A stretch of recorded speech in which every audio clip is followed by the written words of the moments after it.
Kemudian kalau anak sudah mencapai usia 10 tahun, tadi kan 7 ya di Iya, perintahnya.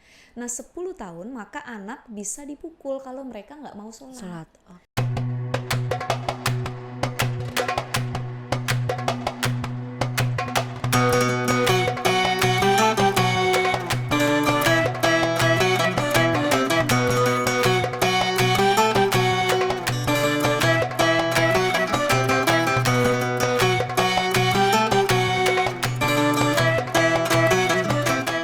Assalamualaikum warahmatullahi wabarakatuh. Halo Bunda, selamat datang di podcast Halo Bunda edisi Ramadan. Persembahan spesial dari Generos, teman Bunda menampingi tumbuh kembang si kecil. Wah, senang sekali nih saya Asasi bisa hadir kembali di hadapan Bunda-Bunda dimanapun Bunda berada. Gimana kabarnya nih Bunda? Semoga Bunda dan keluarga dalam keadaan sehat selalu ya. Nah, seperti biasa ya, karena kita sudah memasuki bulan Ramadan, tentunya masih semangat ya Bunda-Bunda nih menjalani bulan puasa ini dalam kegiatan sehari-hari, terus juga sambil mengasuh anak, terus mengasuh suami. Pokoknya semoga Bunda-Bunda ini selalu dalam keadaan fit untuk menjalani ibadah Ramadan. Nah, seperti Bunda-Bunda tahu, dalam edisi podcast Halo Bunda Ramadan ini kita lebih banyak nih ngebahas tentang kegiatan apa aja sih yang Bunda lakukan selama bulan Ramadan. Nah, untuk kali ini kita akan membahas tentang Ramadan menyenangkan untuk si kecil. Nah, siapa nih yang tahun ini Bunda-Bunda mulai mengajarkan puasa untuk si kecil. Nah, persiapannya apa aja sih? Kira-kira amunisi apa aja yang harus Bunda siapkan supaya Ramadan tahun ini tuh lebih menyenangkan dibandingkan dengan tahun-tahun sebelumnya, dan tentunya untuk si kecil juga. Dan tentu saja saya tidak sendiri, saya sudah ditemani oleh Ustazah Syifa Nurfadilah ya. Masya Allah cantik Masya banget nih, Allah. adem banget saya lihatnya. Akhirnya kita kedatangan Ustazah Syifa nih. Halo Ustazah Syifa, apa kabar? Alhamdulillah Mbak Sasi sehat. Alhamdulillah sehat Mbak Sasi ya. sehat ya. Alhamdulillah sehat juga. Alhamdulillah. Mungkin boleh disapa dulu bunda-bunda yang lagi nonton. Assalamualaikum, halo Bunda semuanya yang ada di rumah, yang mungkin lagi aktivitas sekarang. Ada yang jadi ibu rumah tangga full 24 jam, ada juga mungkin yang sambilan ya, ibu rumah tangga juga tapi dia juga aktif di ranah publik. Betul. Semuanya hebat dan mudah-mudahan dalam keadaan sehat semuanya. Iya, amin. Nah, Ustazah Syifa nih suka seliweran ya di TV-TV. Alhamdulillah akhirnya kedatangan di podcast Halo Bunda nih. Nah, boleh di-spill dulu nih ke bunda-bunda kesibukannya akhir-akhir ini apa aja sih Ustazah? Kesibukannya saya punya dua posisi sih saat Iya, ini ya. Ya pastinya posisi sebagai seorang istri dan seorang ibu. Dimana saya punya tanggung jawab untuk tetap patuh melayani suami saya dan juga mempersiapkan segala hal kebutuhan bagi anak-anak saya juga, khususnya gitu. Baru satu sih anaknya, Alhamdulillah udah ya. anak-anak ya. Insya Allah Next bakal nambah. Betul, pastinya kan betul. harapan kita gitu. Iya, Mudah-mudahan Mbak Sisi juga cepet dapet jodoh, insya Allah. Ya kesibukan saya dua hal itu, menjadi seorang istri, seorang ibu. Terus kemudian juga saya aktif ya di ranah publik sebagaimana yang Mbak Sasi tahu gitu. Berdakwah di berbagai forum ataupun kajian. Salah satunya juga di beberapa stasiun TV. Jadi ada di Trans TV, di TV One maupun di Cahaya Hati itu beberapa kali saya mengisi di sana gitu. Nah, kemudian lagi paling utamanya di balik kesibukan saya di luar yang berdakwah di berbagai forum ataupun kajian ya. Tetap kalau perempuan itu memang utamanya adalah dia punya tanggung jawab terhadap keluarga. Jadi yang sudah berkeluarga ya. Yang sudah berkeluarga. Jadi salah satu syarat kalau kita bahas lagi perempuan itu boleh berkarir di luar rumah. Nanti ini mungkin jadi tambahan wawasan juga buat Mbak Sasi dan yang mau nikah gitu kan. Salah satunya kita dapat izin dari suami. Yang kedua adalah kita tidak lupa fitrah utama kita sebagai seorang ibu dan seorang istri. Karena mau sehebat apapun dia berkarir di luar rumah, tetap kesuksesan seorang perempuan itu tatkala dia mampu menjadi istri yang solihah dan mampu melahirkan generasi-generasi yang brilian, Iya, generasi terbaik yang akan betul. datang. Jadi anak-anak itu kan generasi kita yang akan Ya datang betul nantinya. kan. Nah itu dia ya. Nah ini anak-anak nih kalau misalnya kita ngebahas tentang Ramadan tahun ini kan Ya. alhamdulillahnya ya Ustazah Syifa ya.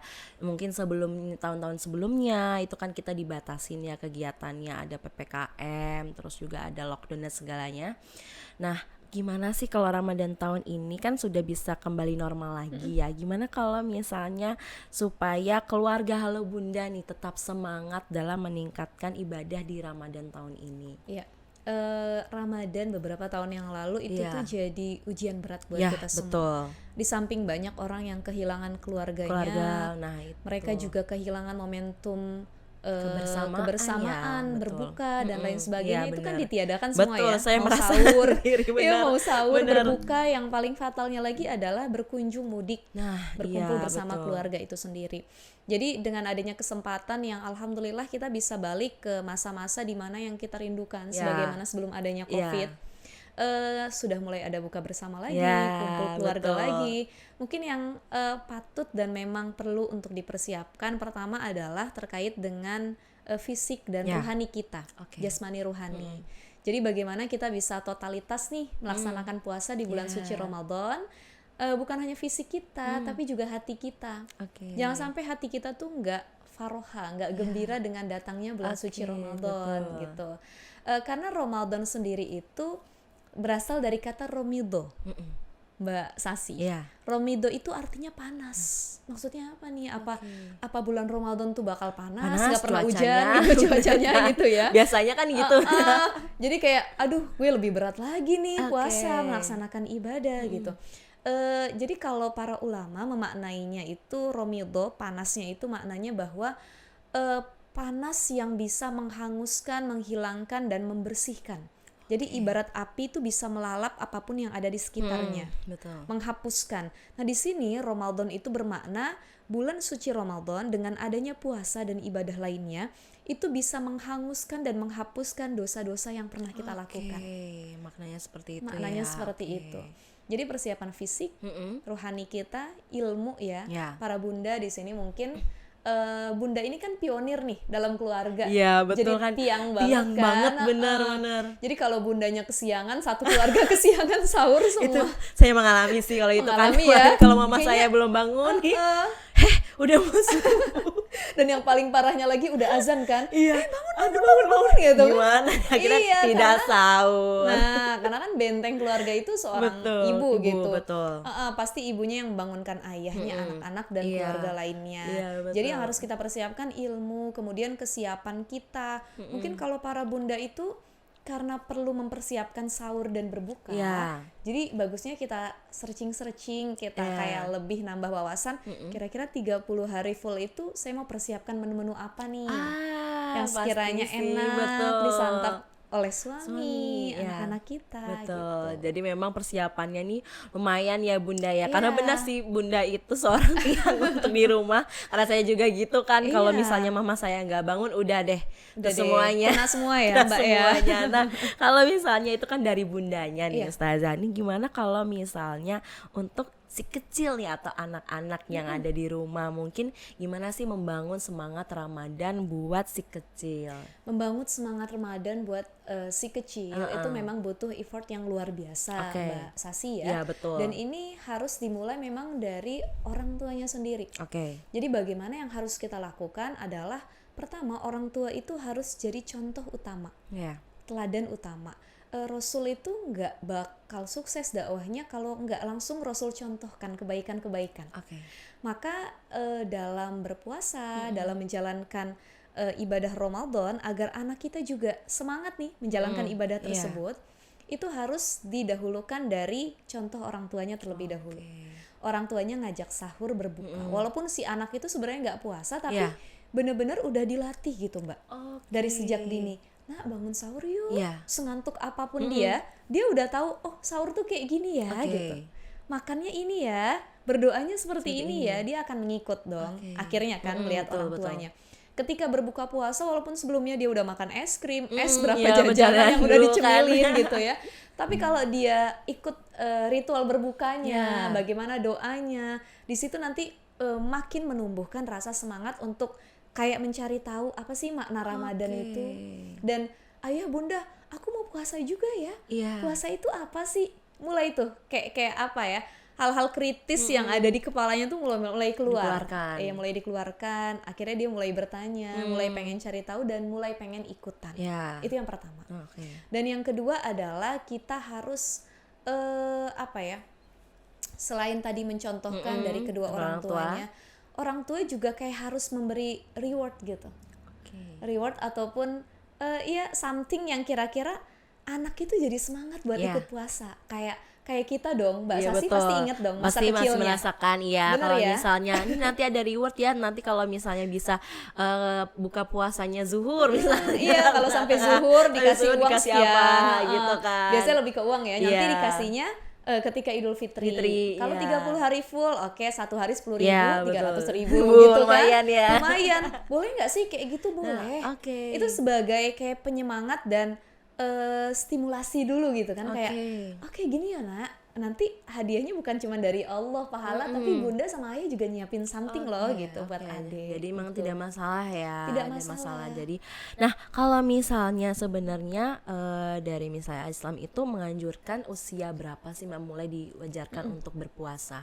Nah, terkait usia untuk berpuasa itu sendiri, kita berangkat melihat dari hadis Rasulullah SAW, di mana Rasulullah itu mengatakan muru abna'akum bis salati lisaba'in wadribuhum 'alaiha li ashrin. Jadi ini perintahnya tentang sholat. Tapi para ulama juga mengatakan hal ini bisa digunakan untuk menjadikan suatu hukum berpuasa bagi anak-anak. Jadi kalau dalam perintah sholat saja, anak-anak itu biasanya dianjurkan dalam hadis Rasul, kalau anakmu sudah mencapai 7 tahun, maka suruhlah mereka, ajak mereka untuk melaksanakan sholat. Gitu. Nah kemudian kalau anak sudah mencapai usia 10 tahun, tadi kan 7 ya di perintahnya. Nah 10 tahun maka anak bisa dipukul kalau mereka nggak mau sholat. Nah mazhab Syafi'i dan Hanabilah ini mengatakan begitupun anak yang kalau sudah mencapai usia 10 tahun dia tidak mau berpuasa maka boleh untuk dipukul. Tapi pukulan yang harus kita pahami adalah pukulan yang tidak menyakitkan. Pukulan yang membuat luka tidak seperti itu. Tetapi lebih ke pukulan yang bersifat mendidik. Pukulannya pun itu hampir sama dengan pukulan kalau istri kan ada tuh nusyus. Nusyus itu ketika dia durhaka sama suami, maka dalam surah An-Nisa itu disebut wadribuhun, boleh kita mukul istri, tapi mukulnya bukan dalam bentuk KDRT, sebatas pukulan untuk mendidik. Nah Imam Nawawi itu mengatakan pukulan yang mendidik itu adalah misalkan kita pakai sarung tangan, bukan sarung tangan ya, apa tuh? Untuk ngelap misalkan misalnya keringat apa sih namanya gitu. Sarung tangan ya. Nah itu sarung tangan yang kecil itu, jadi kayak kita selepetin gitu loh Mbak ke istri. Gitu. Dan ini bisa dipraktekkan kayak ke anak juga. Kalau konteksnya mereka punya kesalahan, nggak mau menjalankan perintah Allah dan dalam niatan mendidik gitu. Jadi kayak adek gitu, adek ayo sholat dulu, adek puasa dulu, gitu. Jadi bukan yang puasa kamu, sholat kamu, nggak seperti itu. Dia makin down dan akhirnya takut dan trauma gini, kok disuruh puasa sama sholat kok sampai segini gitu ya. Maka ada cara-cara tertentu juga bagaimana kita harus berkomunikasi dengan bijak terhadap anak-anak kita. Nah pukulan itu pun walaupun dianjurkan oleh Nabi memukul anak yang dia nggak mau puasa, nggak mau sholat di usia 10 tahun, itu adalah emergency exit, maksudnya solusi akhir. Bukan maksudnya nggak mau sholat, nggak mau puasa langsung pukul, enggak. Tapi dengan nasihat terlebih dahulu, contoh terlebih dahulu. Kalau contoh nasihat sudah disampaikan, tapi tetap kayak dia tuh nggak mau dengar orang tuanya dan ngelawan, baru orang tua bisa ngambil solusi akhir dengan mukul tadi. Jadi sebenarnya usia ideal yang disampaikan Rasul dalam hadis adalah 7 tahun. Kita mengajak puasa. Di bawah itu belum ada kewajiban atau anjuran ya. untuk mengajak puasa, jadi nggak usah gitu. Itu ya Bunda ya, perlu di highlight ya. Jadi buat bunda-bunda nih yang punya anak usia 7 tahun nih udah mulai diajarkan. Sebenarnya kalau udah usia 5 tahun pun juga Boleh, diajak aja tapi ya. tidak boleh terlalu kayak ya gitu. memaksa ya, perlu diingat ya. Nah Ustazah nih, kalau misalnya tadi kan sudah bundanya sudah persiapan mengajarkan anak puasanya juga udah siap, ada lagi nggak sih tahapan-tahapan untuk mengajarkan anak puasa? Karena kan tadi udah mulai dari usia 7 tahun ya, 10 tahun. Nah gimana sih untuk semangat bunda mengajarkan puasa di usia-usia seperti itu? Ya. Dalam mendidik anak, walaupun saya juga masih belajar Mbak Sasi, karena baru satu nih buah hati saya gitu Bunda ya. Memang kita kan diperintah untuk terus belajar. Iya. Karena anak itu adalah guru terbaik bagi orang tuanya. Oke. Ya, dan kita sebagai seorang ibu, kita nggak punya yang namanya limit atau batas waktu untuk belajar. Sampai kapanpun, bahkan sampai anak kita besar, kita punya kewajiban untuk terus menjadi ibu yang baik, untuk self improvement. Bagaimana sosok ibu itu bukan sempurna ya, bukan menjadi ibu sempurna, tapi menjadi ibu terbaik mungkin di mata anak-anak kita. Iya, betul. Walaupun nggak sempurna sebenarnya gitu, tapi ada ikhtiar. Ya. Nah, kiat-kiat, kira-kira tips atau bagaimana sih caranya agar kita bisa memberikan semangat anak-anak kita tuh untuk ikut berpuasa. Nah, yang tadi salah satunya adalah dengan contoh orang tua, kemudian komunikasi yang baik, adanya deep talk gitu antara ibu dengan anak nih. Kalau anak kecil mungkin masih gampang ya Mbak Sasi diajak ngobrolnya, memahami. Kayak anak saya aja yang usianya sekarang 5 tahun, itu paling enak tuh ngajak ngobrol kayak mau tidur. Sama suami dengan istri kan cara komunikasi yang paling baik itu ketika pillow talk pas mau tidur. Terus baru kita deep talknya ngomong dari hati ke hati. Nah, bisa juga ketika kita mau tidur sama anak kita kayak ngobrol, Adek besok mau ikut puasa nggak? Kalau Adek mau ikut puasa nanti Mama bangunin sahur ya. Emang puasa itu apa mah? Ih, puasa itu indah loh, banyak pahalanya. Nanti kita makin pintar, makin ini, makin itu gitu. Jadi cukup dengan komunikasi yang kira-kira mendalam, membuka pemikirannya gitu. Itu bisa kita lakukan dari hati ke hati. Kemudian selanjutnya adalah kita bisa ngajak anak kita tuh untuk ikut meramaikan suasana Ramadan. Iya, betul. Jadi dia tuh dari kecil udah ngerasa vibes Ramadan tuh kayak gini ya. Mbak Sasi pasti punya momen-momen yang gak terlupakan dong. Betul. Dari sejak kecil. Misalkan kayak kita meramaikan masjid, ikut terawih berbuka, bareng. Betul. Kemudian lagi banyak hal lah yang bisa kita lakukan, dan itu nggak dilarang sama orang tua. Jadi intinya orang tua tuh kayak ngasih ruang ke kita. Nak, Bunda ngasih ruang buat kamu, buat adik-adik kamu semua. Yang penting kamu nggak keluar dari jalur ya. Adik boleh ke masjid sampai jam sekian. Adik boleh ikut sholat ini, sholat itu. Adik boleh ikut berbuka puasa. Jadi walaupun dia nggak puasa full, seenggaknya dia sudah tahu vibes Ramadan tuh kayak gimana. Akhirnya timbul kayak rasa cinta sama bulan Ramadan, rasa rindu, semangatnya Mbak Sasi gitu. Iya, betul sih. Jadi kayak kalau dari dulu kan kecil misalnya terawih bareng gitu kan ke masjid, walaupun nyampe niatnya berburu takjil ya, tarik-tarikan mukena, kalau enggak pas buka puasa nih sudah nangkring paling depan nih. Padahal dia nggak puasa. Nah, kalau misalnya tips nih agar Bunda bisa menghadapi misalnya anak yang baru belajar puasa itu nggak rewel nih Ustazah. Nah, itu kira-kira gimana? Perlu banget ya itu. Jadi ya kita harus punya tahapan-tahapan tertentu. Sekali lagi kita nggak bisa maksa anak kita. Mereka itu kan belum baligh, belum taklif. Kalau dalam pembahasan fikih dalam Islam sendiri, yang wajib berpuasa syaratnya salah satunya adalah baligh. Nah, anak-anak itu kan belum baligh dan belum ada kewajiban taklif. Kalau anak-anak berpuasa maka dia dapat pahala tapi nggak berdosa. Beda dengan kita yang sudah dapat beban taklif atau beban sebab ada syarat sudah baligh gitu. Kalau kita nggak berpuasa maka kita berdosa. Dan kalau kita berpuasa kita berpahala. Berbeda dengan anak tadi, dia puasa berpahala, tapi dia tidak berpuasa, dia tidak berdosa. Tetapi ada anjuran untuk tetap mengajarkannya. Nah, agar anak nggak rewel, kita tuh nggak boleh 100% langsung kayak maksa. Kamu dari subuh sampai maghrib ya? Iya, betul. Nggak bisa seperti itu kan? Nggak bisa ya. Tapi paling tidak kita kayak bisa step by step dari hari pertama, kedua, ketiga, sampai ke 30 harinya. Jadi hari pertama sampai ke-10 nih untuk 30 hari pembagiannya. Nak, ikut puasa sama bunda ya.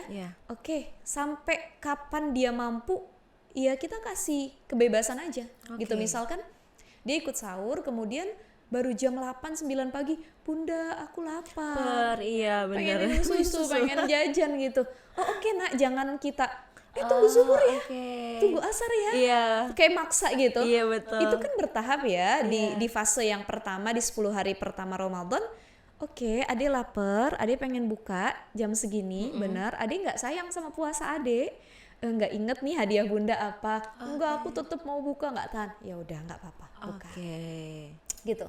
Ya, terus kemudian kita komunikasikan begini, nak, kalau adek mau buka, bilang sama bunda ya, jangan adek diam-diam buka kulkas makan sendiri dan akhirnya adek bohong sama bunda. Kan banyak dong kita biasa. Juga kecil kayak gitu ya, kayak diam-diam nih, aduh kayak udah capek. Saya tuh yang saya ingat loh, saya ingat ya Mbak Sasi, ini pengalaman saya waktu kecil, tapi jangan dicontoh juga ya Bu. Saya ingat disuruh kayak nyerut alpukat buat es campur sama ibu saya. Nah ketika ibu saya tuh lagi meleng apa kayak getok es batu, saya tuh ngumpet belakang ini hordeng, itu alpukatnya sama kan. Tunggu saya lap gitu kan. Itu inget waktu kecil momen-momen tersebut. Terus ketika ditanya, masih puasa kan? Masih gitu. Padahal kita udah makan. Nah nanti boleh dikomunikasikan karena kan puasa itu salah satu manfaatnya adalah mengajarkan kejujuran, betul, kesabaran dan melatih kedisiplinan. Gitu. Jadi boleh nanti tahapannya sekian, minggu kedua, 10 hari selanjutnya. Yang kedua adalah sampai zuhur bunda, oke. Nanti baru mungkin dia bilang adek kuat sampai maghrib, oke. Berarti kan memang sudah dari anaknya sendiri ya. Saya bunda, saya udah kuat sampai zuhur, sampai maghrib ya. Jadi kan perlu ada riadoh, kalau bahasa agamanya latihan dulu, gitu, bertahap step by step. Ya itu ya bunda-bunda yang perlu diperhatikan nih. Nah kalau misalnya nih, kalau tadi kan misalnya anak untuk ke masjid bareng, misalnya taraweh. Nah itu tuh apakah bisa meningkatkan juga pemahaman untuk agama untuk anak nih? Bisa Mbak Sasi. Bahkan kan para ulama menganjurkan, dan ini pesan Rasulullah ya. Yang paling salah satu membahagiakan itu adalah ketika anak-anak muda, bahkan anak-anak kecil itu mengisi masjid. Orang tua mengisi masjid, meramaikan masjid udah biasa, udah tua, mungkin udah merasa saya udah deket sama bau tanah nih, gitu betul, ya ibaratnya. Tapi kalau anak muda yang aktif di masjid itu kan luar biasa, apalagi anak-anak kecil. Maka kalau kita punya kegiatan di masjid, baik tarawih, itikaf atau pengajian nih, para bunda kan sering ya pengajian ibu-ibu gitu atau kajian-kajian tertentu, nggak ada salahnya kita bawa anak kita tetap. Biar apa? Biar hati mereka tuh terpaut sama masjid. Ta'aluk, ada kerinduan sama masjid, dan mereka bisa memahami bahwa masjid ini adalah salah satu tempat yang paling disenangi oleh umat muslim. Dan hati saya selalu rindu untuk datang ke masjid. Walaupun anak-anak kalau dalam masjid itu nggak sholat, main air gitu kan, main aja, bengong gitu kan, atau lari-larian. Tapi paling tidak sejak dini kita bisa mengarahkan mereka untuk rindu dulu sama masjid. Biasanya kalau di bulan Ramadan, nah anak ini suka dikasih PR sama guru-gurunya. Kalau tarawih minta tanda tangan ya sama imamnya. Pengalaman dong ya, dulu kita begitu ya. Tapi kalau saya lihat anak zaman sekarang udah jarang agak kurang deh. Dan itu kita berebutan loh, minta tanda tangan. Jadi tiba-tiba ustazahnya nih, ustadznya nih satu jadi hari, artis dadakan ya. Tiba-tiba kok banyak banget yang minta ya fans saya gitu. Ini kan jadi melatihnya gini loh Mbak Sasi, kita dapat PR dari guru ataupun orang tua, akhirnya anak itu nggak mau sekalipun tertinggal sholat tarawih. Betul. Sebab apa? Tanda tangannya nggak mau kosong. Mungkin niatnya berbeda, tapi gara-gara dilatih dari kecil itu akan menanamkan rasa rindu dia kepada Tuhannya dan juga untuk beribadah. Nah itu dia ya bunda-bunda tuh kayak nggak apa-apa ngajak anak kecil ya boleh, untuk ke masjid, silahkan, bahkan harus. Nah nanti di segmen kedua kita akan lebih banyak lagi berbincang tentang menanamkan nilai religius nih untuk anak kecil. Tadi kan udah di-spill dikit ya bahwa kita boleh nih sambil menanamkan agama tuh dengan mengajak anak ke masjid. Nah ada ini lainnya nggak sih, ibadah yang lainnya untuk si kecil di bulan Ramadan? Jadi bunda jangan kemana-mana, tetap nonton di segmen kedua ya. Jadi tetap di podcast Halo Bunda, ruang informasi keluarga.